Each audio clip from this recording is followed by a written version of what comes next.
এখন যৌবন যার মিছিলে যাবার তার শ্রেষ্ঠ সময়, এখন যৌবন যার যুদ্ধে যাবার তার শ্রেষ্ঠ সময়।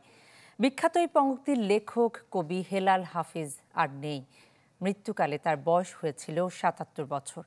জানা যায়, ওয়াশরুমে পড়ে গিয়ে তিনি মাথায় আঘাত পেয়েছিলেন। রাজধানীর বারডেম হাসপাতালে রাখা হয়েছে কবির মরদেহ।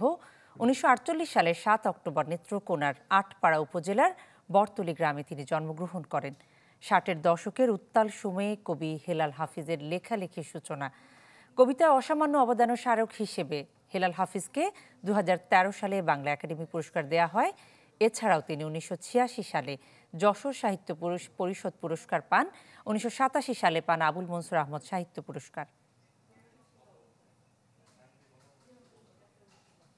নুডলস খান নাই তো নুডলসই খান নাই।